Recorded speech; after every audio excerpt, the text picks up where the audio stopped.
자, 17장에서 생명의 피가 있다라는 내용이 드디어 나오는데, 아까 해서, 그쵸? 피 여기서 이제 아론과 아론의 아들들과 그 이스라엘 자손에게 말해라 라고 하시는 건데, 모세에게 일러가라사 때 그러잖아요. 그러니까 지금 모세가 그 지성소에 들어가서 속죄소에서 하나님과 대화하고 있는 거예요. 이 얘기를 듣고 있는 건데, 여호와의 명령이 이러하시다. 이스라엘 집에 누구든지 소나 어린 양이나 염소를 진안에서 잡든지 진박해서 잡든지 먼저 회막문으로 끌어다가 여호와 앞에 장막 앞에서 여호와께 예물을 드리지 않는 자는 피 흘린 자로 여길 것이다. 그가 피를 흘렸은즉 백성 중에서 끊쳐지리라. 그 잡던 희생을 회막문 여호와 앞에 끌어다가 제사장에게 주어서 화목제로 여호와께 드려야 된다. 이게 뭐냐면은 짐승 잡을 때 함부로 니네가 잡지 말고 하나님께 화목제로 드려라라는 거거든요.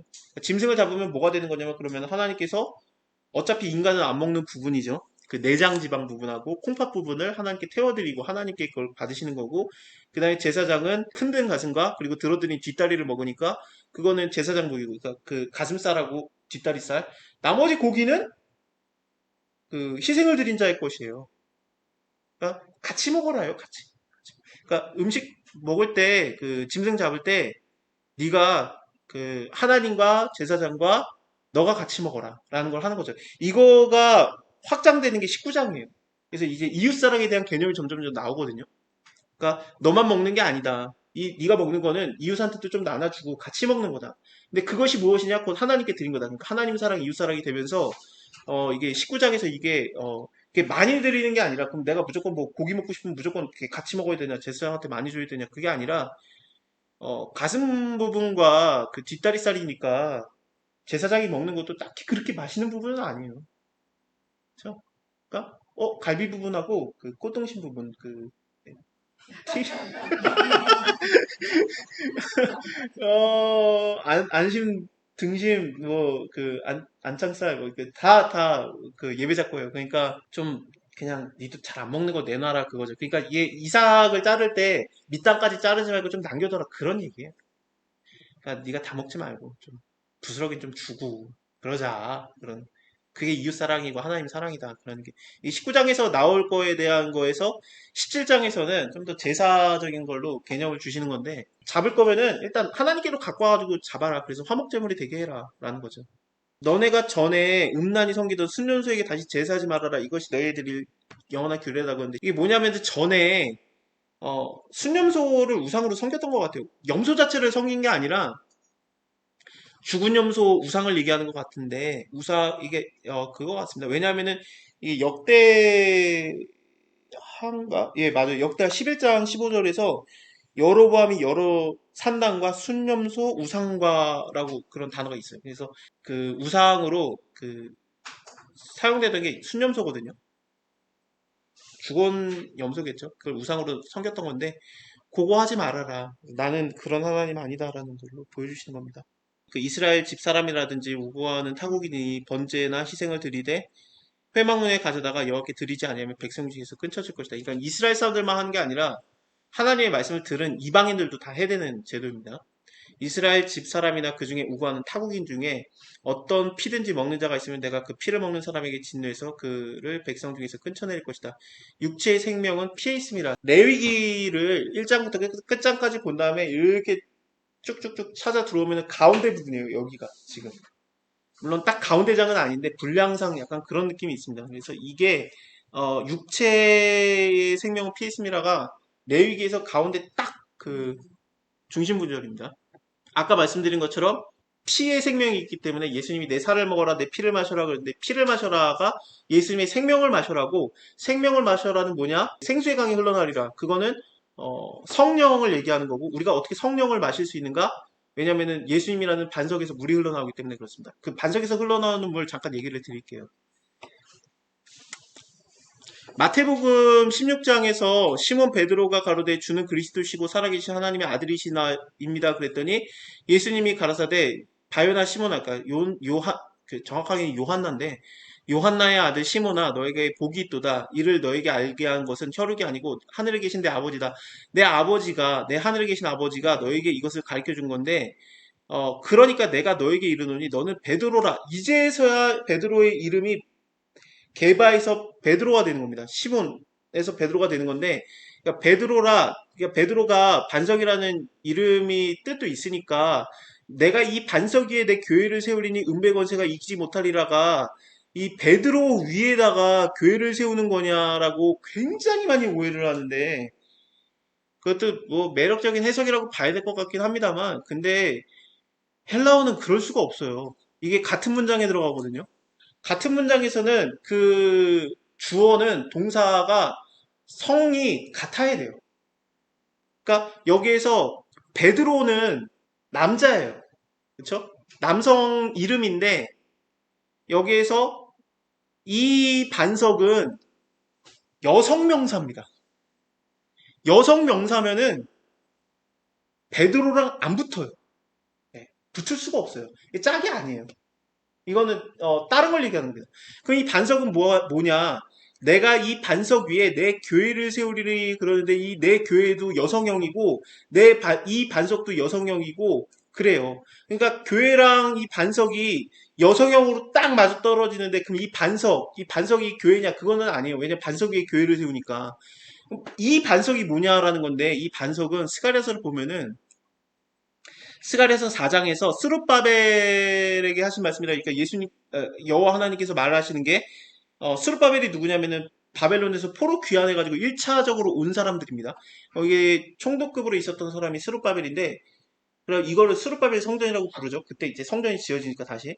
그래서 여호와께서 스룹바벨에게 하신 말씀이 이것이다. 그러니까 첫 번째 그가 바벨론 죄를 져가지고 다 무너져서 악의 세력에게 넘어간 그러니까 바벨론에게 넘어간 자들을 다시 이끌어내셨을 때 그러니까 하나님이 다시 구원할 때 그때 하신 말씀이라고 보면 됩니다.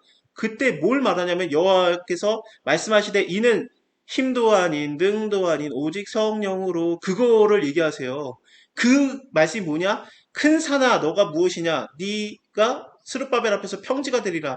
그가 머릿돌을 내려놓을 때 무리가 외치기를 은총이 그에게 있으리라라고 얘기를 합니다. 그래서 이 여호와의 말씀이 또 내게 임하여 가라사대 스룹바벨의 손이 그 전에 그 성전의 지대를 놓는 건데 그러니까 이 성전의 지대가 놓아진 다음에 성전이 세워지니까 이 반석 위에 교회가 세워지니 저요? 그거랑 똑같은 개념이죠. 반석 위에 교회를 세우리니 예수님이 하셨던 말씀. 근데 여기 지대가 뭐냐? 이 머릿돌이라는 단어가 나오지 않습니까? 그쵸? 그 다음에 여호와의 눈이라 다림줄이 있고 스룹바벨 손에 있고 기뻐한다. 이게 은총이 그에게 있을지어다 그러는데 자 6장을 보면은 여호와의 말씀이 내게 임하여 가라사대 사로잡힌 자 중에 바벨론에서부터 돌아온 그러니까 바벨론에서 이제 돌아왔으니까 헬드랑 도비아와 여다야가 스바냐의 아들 요시아의 집에 들어가가지고 그에게서 취하되 은과금을 취해서 면류관을 만들고 여호사닥의 아들 대제사장 여우수아의 머리 이 여우수아는 우리가 아는 여우수아가 아니라 이름이 똑같은 그냥 대제사장 여우수아가 있었습니다. 바벨론 포로 귀환 때 그의 머리에다가 씌우는데 이때 말하기를 여호와께서 말씀하신 거를 뭐라고 말하냐면 보라 순이라고 이름하는 사람이 자기 곳에서 솟아나서 여호와의 전을 건축하리라. 순이 누굽니까? 예수님이에요. 나츠레예요. 나사렛 예수 그리스도. 예수님이에요, 예수님. 그가 전을 건축하고 영광도 얻고 그 위에 앉아서 다스릴 것이다. 그러니까 그가 성전을 짓고 다스리는 존재예요. 예수님이, 순이. 제사장이 자기 위에 있으리니 그 두 사이에 평화의 은원이 있을 것이다 하셨다 하고 그 면류관은 헬렌과 도비아와 여다야와 스바냐의 아들 요시아가 아니라 스바냐의 아들 요시아가 아니라 스바냐의 아들 헨을 기념하기 위해서 여호와의 전안에 두시라. 먼데 사람이 와서 여호와의 전을 건축하리라. 이게 그 여호와의 전을 얘기할 때 갑자기 스바냐의 아들이 요시아가 아니라 헨으로 이름이 바뀝니다. 헨이 뭐냐면요. 여기 4장에서 머릿돌을 놓을 때 무리가 외치기를 은총이 그에게 있을지어다 하는데 은총이라는 히브리어 단어가 헨이에요. 그러니까 이게 전을 건축하는 존재가 스바냐의 아들 헨이 은총이 누구냐? 예수님이에요. 그러니까 이 지대를 놓는 자가 누구냐면요. 예수님 스스로고 그 지대가 누구냐? 예수님 자체 머릿돌이. 근데 이게 예수님이에요, 예수님. 내가 내 위에다가 내 교회를 세우겠다는 뜻입니다. 반석. 그러니까 반석에서는 어떠냐? 반석에서는 물이 흘러나오니까. 반석에서 흘러나오는 물은 생명수니까. 그게 성령이죠. 고린도전서 10장에서 그 반석이 그리스도냐? 형제들아 너희가 알지 못하기를 내가 원하지 않는다. 우리 조상들이 딱 구름 아래 있고 바다 가운데로 지나가며 모세에게 속해서 다 구름과 바다에서 세례를 받고 신령한 음식을 먹었고 다 신령한 음료를 마셨으니 이 음료가 뭐냐? 저희를 따르는 신령한 반석으로부터 마셨음에 그 반석은 곧 그리스도라예요. 예수님이에요. 그래서 그 무리바에서 나왔던 그 반석에서 나왔던 물은 그 반석은 예수님이고 예수님에게서 나왔던 그 물은 성령이에요. 그러니까 이걸 구약에서 이미 보여준 거예요. 그러니까 우리가 성령 받으면 성령이 부어지면은 그게 바로 뭐냐면은 예수님의 피를 마신 겁니다. 예수님의 말에 의하면 성령은 생명수며 그리고 우리를 거룩하게 하는 관유와 같은 기름이며 여호와의 신이 내게 부어졌음에 뭐 이런 식으로 얘기를 하지 않습니까? 육체 생명은 피에 있음이라 해서 이 피를 먹지 못하게 하는데 어떤 것도 먹지 못하게 하는데 예수님이 이 피를 먹으라라고 이걸 여시면서 아 새로운 시대가 열렸구나라는 것을 우리에게 알게 하시는 겁니다. 일단은 17장에서 그 피로써 우리가 하나님과 교제하는 거, 하나님과 하나 되는 걸 보여줬으니까 피를 마시면서 우리가 하나님과 하나 생명을 마시는 거, 성령을 우리가 받음으로써 성령이 우리에게 부어짐으로써 우리가 하나님과 하나 되는 거를 보여주는 거였으니까 이 18장에서는 인간과 인간 사이에서의 하나 되는 거에 대해서 얘기를 하는데 인간과 인간에서 하나 되는 거는 결혼 제도에서만 가능하고 18장에서는 하지 말라는 얘기가 잔뜩 있습니다. 그러니까 여기서 일단은 애굽 땅의 풍속을 쫓지 말아라. 가나안 땅의 풍속도 쫓지 말아라. 그러면서 애굽 땅과 가나안 땅의 풍속을 하나님이 금지시키시는데 그게 뭐냐? 고륙지친을 가까이 하는 것을 하지 말라라고 하는 말씀입니다. 그러니까 원래는 고륙지친을 가까이 했어요. 예를 들면은 뭐 이스라엘이 야곱이 자기가 결혼한 여자가 어, 외삼촌의 딸이잖아요. 외삼촌의 딸들. 심지어 두 명하고 결혼했는데 그 둘이 자매야. 친자매야. 이게 어떻게 성경에서 나오는 말인가? 근데 그 자식들이 하나님한테 버려집니까? 아브라함이 그 종이의 자식을 취해가지고 보낼 것처럼 그렇게 됩니까? 아니요. 거기서 유다가 나오고 막 요셉이 나오고 레이가 나와요. 어떻게 할 거야? 이거 어떻게 해야 되는 거야? 그 12명이 하나라도 버릴 자가 있냐? 없잖아요. 그러면은 그게 고륙지친끼리의 결혼이 허락이 원래 돼 있었는데, 그러니까 하나님이 허락한 게 아니라 뭐라고 해야 되지? 원래 그냥 풍습이 그랬어요. 근데 하나님이 이제는 그걸 금지시킵니다. 그래서 먼저 그 하체를 범하지 말라 그러는데 이게 그 약간 어떤 느낌이 드냐면은 음, 벗었음을 드러내지 않는 것을 좀 드러냅니다. 그러니까 하체를 범하지 말라가 이렇게 벗었음을 드러내지 말라. 그러니까 거의 뭐 아담 때 그 벗었음이 드러난 것을 알았던 것처럼 노아가 새로운 시대가 열렸을 때 그때 술 먹고 하체가 드러났던 것처럼 약간 그런 것들을 연상을 시키시는 건데 하체를 범하지 말라. 그러니까 어미의 하체를 범하면 안 됩니다. 왜냐하면은 어미의 하체가 아니에요. 아비의 하체이기 때문에 범하면 안 됩니다. 어, 이게 둘이 동침하면 성경에서 어떻게 보냐면은 둘이 영이 하나가 됐다라고 봐요. 그러니까 불륜이 왜 안 되냐면요. 불륜은 하나님 보시기에 어떠냐면은 둘이 부부가 됐으면은 이제 한 영이기 때문에 이 둘이 한 영이 됐는데 나가서 불륜을 한다 그러면은 이게 동성혼이 된 거예요. 알아들으시겠죠? 왜냐면은 어머니의 하체가 아버지의 하체가 됐기 때문에 어머니랑 동침하는 거는 아버지랑 동침한 게 돼요. 그러니까 동성이잖아요. 그쵸? 그래서 이건 하나님께서 보시기에 단순 불륜이 아니라 이거는 동성으로 봅니다. 계모의 하체도 범하지 말아라. 네 아버지의 하체라고 나오니까 여기서 그쵸? 너는 너의 자매나 너의 아비의 딸이나 너의 어미의 딸이나 집에서나 타처에서 출생할 수 물러나고 그들의 하체를 범하지 말라. 손녀 외손녀 다 안 됩니다. 이야 이게 되게 진짜 놀라운 게 그 유다가 그쵸 유다가 며느리랑 동침했는데 그래서 베레스와 세라를 낳는데 예수님의 족보에 이름이 올라가니 이게 참 진짜 놀라운 겁니다. 그래도 된다가 아니라 그 마태복음이 뭘 말하는 거냐면요. 여러분들이 생각을 하시기에 뭐라고 봐야 되냐면은 마태복음 1장에 이 족보가 물론 하나님의 약속 때문에 아브라함과 다윗의 자손으로 와야 되는 건 맞는데 여기서 나오는 자들이 다 죄가 많아요. 유다는 다말에게서 며느리잖아요. 지금 레위기에서 그러지 말래매 여기에. 근데 다말에게서 베레스와 세라를 낳는데 이 베레스에게서 예수님까지 이어지니까요. 그리고 라합에게서 보아스를 낳았다. 보아스는 룻에게서 오벳을 낳았다. 다윗이 나오는데 이 여자는 모압 여자니까. 다윗은 바세바가 아니라 우리아의 아내라고 나와요. 우리아의 아내에게서 솔로몬을 낳았다라고 해요. 이 여자가 바세바라고 나오지 않아요.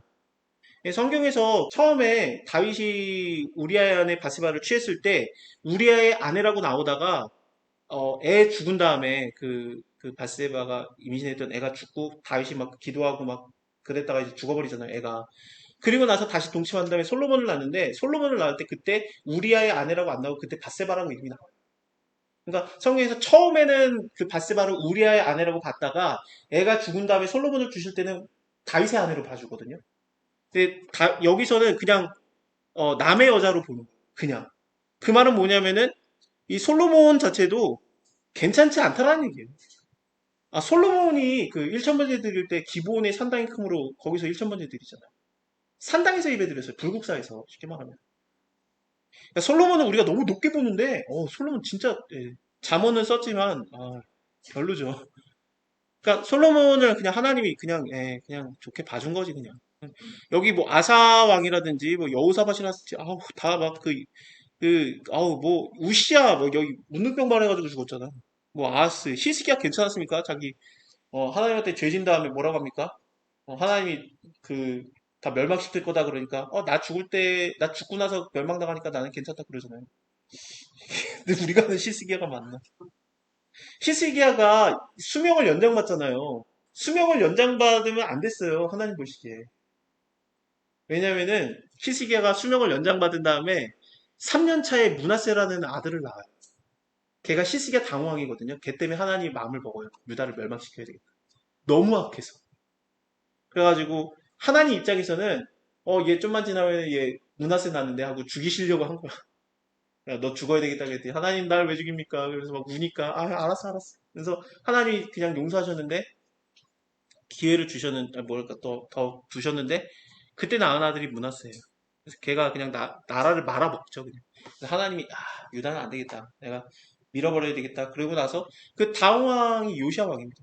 요시아가 보일 때 아몬 낳고 아몬 다음에 요시아가 나오는데 그 종교 개혁을 일으키고 그 다음에 막 그 종교 청결 사건이 일어나고 처음으로 사사기 이후로 한 번도 일어나지 않았던 유월절을 처음으로 지킨 왕인데 요시아 왕.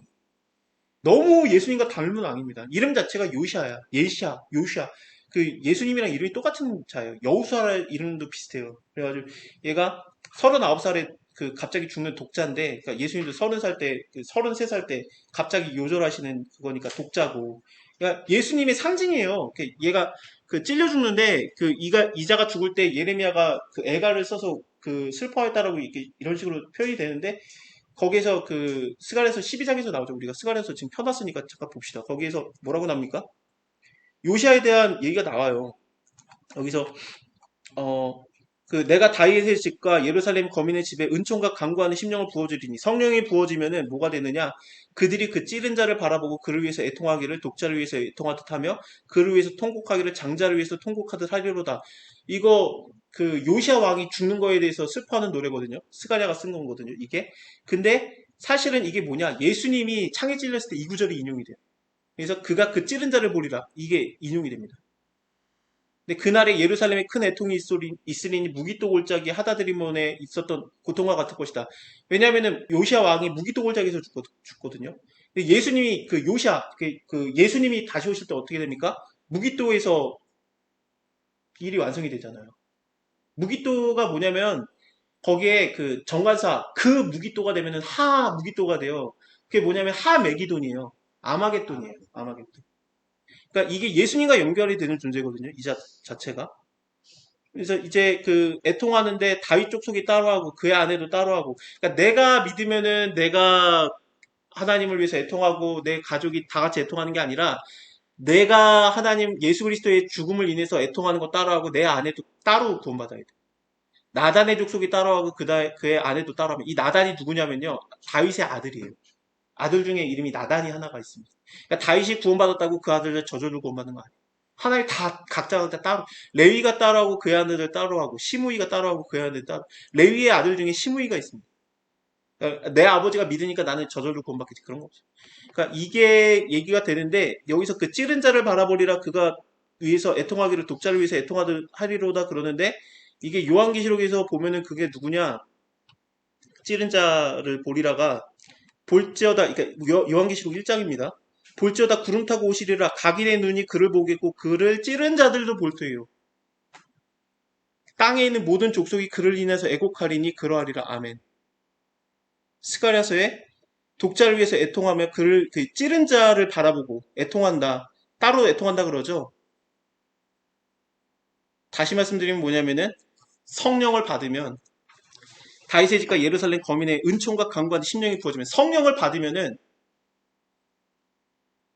예수 그리스도를 찌른 자가 병사가 아니고 나라는 걸 본다는 거예요. 내가 예수 그리스도를 찔렀구나라는 걸 본다는 겁니다. 그래서 애곡하게 된다는 거죠. 내가 죽였구나 예수님을. 예수님의 죽음은 하나님의 뜻대로 죽은 거 맞아요. 하나님의 계획대로 죽은 거 맞는데 피에 생명이 있고 그걸로 쏟아지고 그 번제와 소제와 속번제와 화목제, 속죄제를 완성하신 거 맞는데 그걸로 더 뛰어넘는 초월적인 예배를 드린 거 맞는데 그 죽은 거는 예수 그리스도 아버지의 뜻으로 죽은 거 맞는데 그걸 죽음에 내가 확인 사살을 한 거야. 내 죄로. 그거를 본다는 거예요. 성령을 받은. 그래서 예수 그리스도의 십자가가 나랑 무슨 상관이냐? 내가 죽인 거야. 아, 저 창을 찌르는 로마 군사가 죽인 거가 아니라 내가 죽였다라는 걸 알게 된다는 거죠. 그렇게 되니까 스가랴서에 나오는 것처럼 각자 애통하게 되는 거예요. 그렇게 되면 어떻게 됩니까? 이 죄와 더러움을 씻는 샘이 열리는 거예요. 이게 예수 그리스도의 피입니다. 우리가 지금까지 본 거.